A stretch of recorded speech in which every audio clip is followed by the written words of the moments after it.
Hi, these are my fundamentals of chipping. So, grip.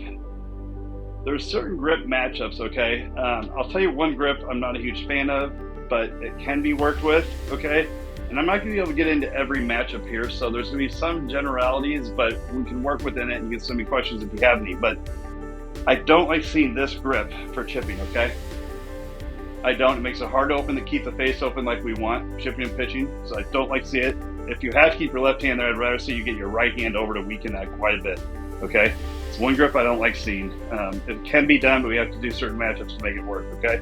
So, I want to make this really clear. I have a real long series on this so you guys can get, but I want to make this very clear. Chipping and pitching here, this is about 35, 40 yards in, depending who you are and how hard you can really go at this, but this is not the same as your full stroke, okay? Look at this, it's completely different. This isn't a shortened version of your full swing like I was told when I was young, and that's why I sucked.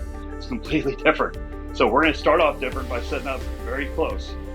Feet close together, we're gonna splay this foot out, okay? This foot's gonna come a little bit in, so our knees are kind of pointed a little bit that way, okay? Now, we want the ball, we don't want to get open with our body. A little bit open is okay, but not hugely, okay? I want to level my shoulders out so they're pretty level.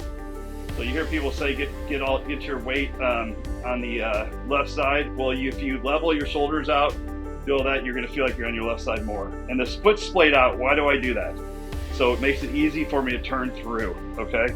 When I hit this, I need to make sure I turn through, and I want you holding your finish if this is new to you, okay? I'm going to go over the number one deadly sin, okay, that I see in this chipping is right here, the stroke behind, okay? I would practice, if you're new to this technique, with this on the ground at all times. You have your target line. This is going to go parallel to your target line. Do not let your club get behind it. You see, it's on my hands, not behind my hands, okay? Why do I want that? If I start getting this club back here, where does it want to come down? Behind me. It's just natural forces, folks. If I come back here and I turn, and naturally wants to fall back here. If I'm here in my hands, I turn, it naturally wants to fall here. Here, I turn, it naturally wants to fall ahead, okay? So I want to do this so there's not that much work. I want to get it out here, let it start dropping and turn, okay?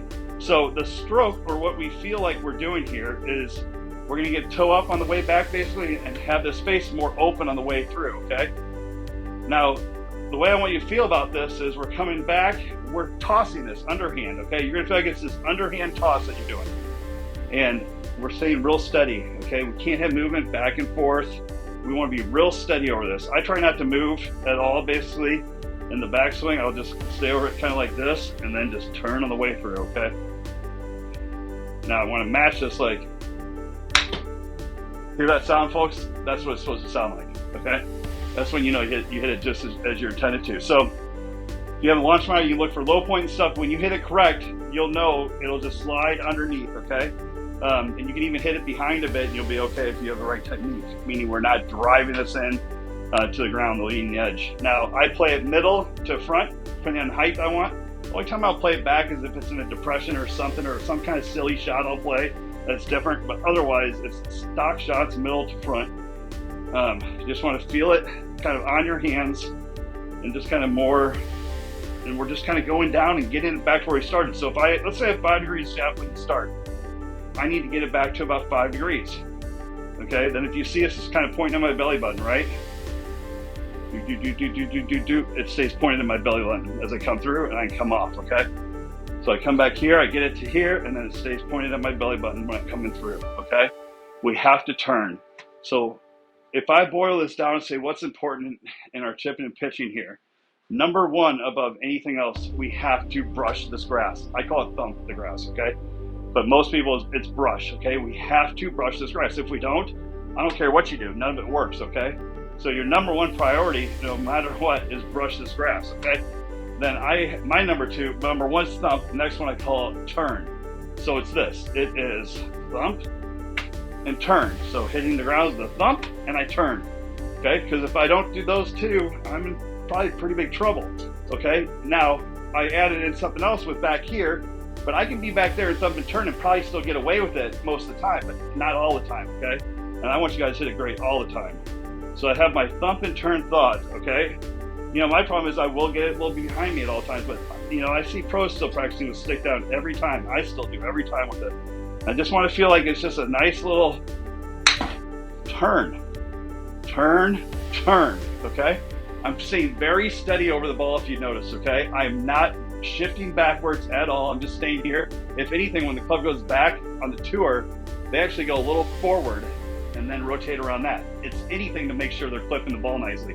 We don't want to go backwards. We're going to start catching this heavy, and that's the last thing we want, okay? Now, I'm going to end on this, and I know this is a lot in a quick, brief introduction here to chipping and pitching, but it gets you started, okay? And if you have questions, please ask me. The next question is, I get how far do I hit it, and how do I know how far? Some say clock system, do this, this, this, this, this. You know, I've never liked that system. I've never seen anybody good at it unless they have tons of time to practice, like some pros teach. They can go, I go here, but they practice it. They'll hit 100 shots from here with 3 different clubs, so they know how much each one goes. You take an amateur that never hits balls and tries that, it doesn't work, okay? So just go out and practice and get used to one of your clubs, okay? And just see what it is. But let's say I want to hit this one a little harder. What do? Do I go do I go higher with the club? No. What I do is I feel like it's just here and more rotation. Okay, I'm going to feel more speed in my, basically I'm going to feel like my belly's turning quicker and have my arms and hands kind of just match it, that turn, if that makes sense, okay? So I would feel if I want to hit this a little harder, more of this, okay? And it's all pace. If I want to go really short, I'm still going the same height, but like this. So it's basically just tempo, okay? So I don't know if you noticed that. So that first one I hit, I think it was 30 yards. That one was backing up at 57 yards. So I doubled it by that move. Now I wouldn't do that this long with this kind of technique at all for me. I don't like going that long. I don't need to. I have other ways of doing it. But we just want to judge. We just want to adapt. Now that went hardly anywhere, but you see how my tempo is this different there? So what did that one go? That was 14 yards. So I just slowed it down. But you see, I'm always coming about here to here. Same distance of stroke from here to here. And I'm just adjusting the speed of it, okay? Practice this technique and you'll find out it's fun. And once you feel like you get the basic down, you know, kind of in the middle, start moving around up to the front, middle front or whatever, and just start playing around with club face by opening it a little more and having it up front and see what you can do, okay? Remember, the ultimate spin when we're creating spin is getting clean contact and doing this well, having a good ball and a nice good club with clean grooves, and it has to be pretty new, okay? So you have those factors in it, then you can do it. The reason most people don't create spin is they hit behind the ball, number one, and usually they don't have the clubs to match it. Their wedges are old. They got a new driver and very old wedges. So get some new wedges and learn to get nice, clean contact with that ball. And guess what? You're going to start spinning like crazy without even feeling like you got to do anything extra crazy to do it, okay? Well, thanks for watching. Erik Schjolberg, EJS Golf.